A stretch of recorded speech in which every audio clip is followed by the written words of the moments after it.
Depuis le début du mois de mars, les grandes entreprises françaises doivent publier un index à l'égalité salariale, une note sur 100 pour évaluer leur position sur la question des discriminations entre les femmes et les hommes. Et parmi les critères retenus, l'augmentation du salaire au retour du congé maternité et la manière dont sont traitées les femmes, tout simplement, lorsqu'elles annoncent leur grossesse et lorsqu'elles terminent ce congé maternité. Quels sont les droits des femmes pendant cette période cruciale en entreprise? On a eu envie de faire un grand point sur la question avec notre invitée, Maître Julie Glixman. Bonjour. Bonjour.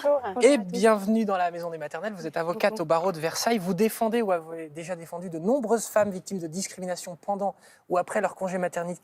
Les cas les plus classiques, c'est quoi? Les cas les plus classiques, c'est par exemple la salariée qui est licenciée alors qu'elle vient d'annoncer à son employeur sa grossesse.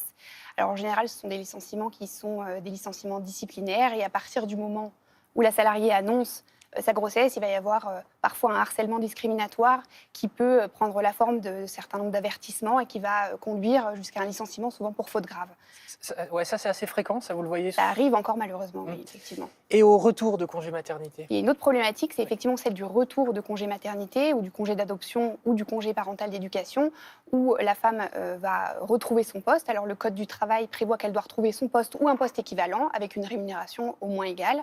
Et il y a souvent des problématiques au moment du retour parce qu'en fait, soit parce qu'il y a eu des réorganisations dans le service, dans l'entreprise, ou alors tout simplement parce que l'employeur imagine que la salariée va être moins disposée à travailler, avoir envie de s'occuper des enfants. Et donc là, il y a une problématique, c'est que la salariée ne retrouve pas son poste, ou alors il est vidé de sa substance et de ses responsabilités.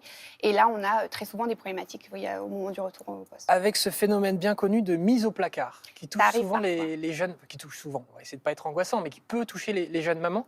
On parle de quoi concrètement? Vous avez des exemples, vous, de femmes à qui c'est arrivé? Oui, alors la mise au placard, comme on l'appelle en général, c'est effectivement une salariée qui va retrouver son poste, mais en fait, elle va avoir soit plus de personnes ou moins de personnes dans son équipe qu'elle avait à manager avant.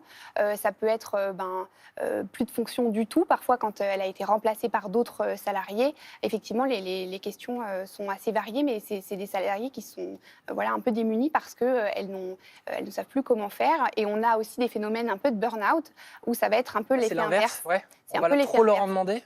On leur en demande trop, de peur peut-être qu'elles n'en fassent pas assez, ou alors parce que on essaye de pousser un petit peu.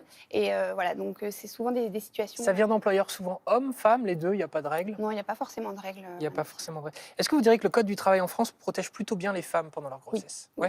Les femmes sont bien protégées pendant leur grossesse. Encore faut-il prévenir son employeur qu'on est enceinte. Ah, justement, on le fait comment ça? Alors, le Code du travail ne prévoit pas un moment obligatoire pour prévenir son employeur. Mais ce qu'il faut savoir, c'est qu'à partir du moment où l'employeur est prévenu, la protection se met en place.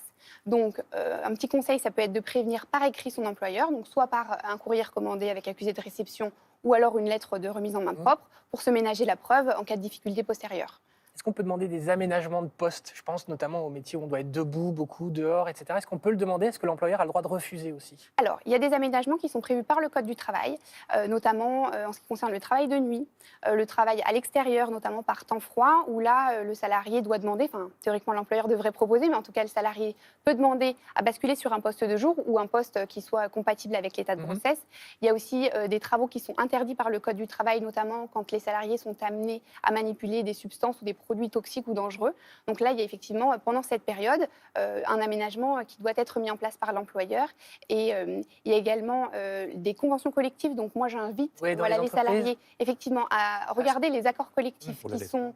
Et pour l'allaitement aussi, Exactement, pour l'allaitement. Donc, les accords collectifs, accords de branche, accords d'entreprise et conventions collectives peuvent prévoir des protections supplémentaires. Donc, ils ne sont pas les mêmes pour toutes les femmes en fonction des accords qui s'appliquent. Mais on a notamment des réductions du temps de travail par jour. Donc, on peut avoir 1 heure de moins par jour à travailler pendant la grossesse et également une période qui peut s'étendre un petit peu au retour de congé. Donc, voilà, c'est important de regarder. Ce qu'on ne sait pas toujours. Ce qu'on sait pas toujours. Imaginez si vous bossiez 1 heure de moins. Ouais. Ça ne vous ferait pas bosser de la journée. C'est ça, quoi, parce que je travaille 1 heure par jour, moi. C'est ça, 50 minutes. Ça. Est-ce qu'on peut légalement ne pas prendre son congé maternité? Non, l'employeur a une interdiction de faire travailler les femmes pendant une période de 8 semaines et dont une partie avant... Mais si la femme n'a pas envie de prendre son congé maternité, qu'elle veut bosser jusqu'au bout, est-ce qu'elle peut? Elle peut si elle n'est pas salariée, mais si elle est salariée, son employeur a une interdiction de faire travailler pendant une période avant la grossesse. On peut décaler une partie du congé. Et dernière question, pendant le congé maternité, qu'est-ce que vous conseillez, là on est plus dans l'ordre du conseil, de couper complètement les ponts, c'est-à-dire je travaille pas, donc ne m'appelez pas, laissez-moi tranquille, ou quand même on donne un mail, on déjeune éventuellement avec le patron une fois de temps en temps? Alors, ce qui peut être intéressant, c'est de préparer son retour. Préparer son retour. Le Code du travail prévoit qu'un entretien professionnel doit se tenir au moment du retour de la salariée en poste. Le Code du travail prévoit également que la salariée peut le solliciter avant son retour. Donc Oui. moi, c'est un conseil important de préparer pour que les choses se fassent en douceur, pour qu'on puisse poser toutes les questions qu'on a à se poser, de demander à son employeur d'organiser ce rendez-vous, alors qui peut être de façon informelle un déjeuner, mais qui peut être aussi au bureau, pour préparer un petit peu. Là, on peut évoquer des questions d'évolution de carrière ou de nécessité d'adaptation du poste, de formation, si on a été absent longtemps. Voilà, pour que les choses se passent en douceur, ne pas hésiter à solliciter ce rendez-vous avant. Et donc pas couper les ponts. Merci beaucoup, Maître Glixman. Merci à vous. Merci Des beaucoup, conseils. maître. Merci à vous.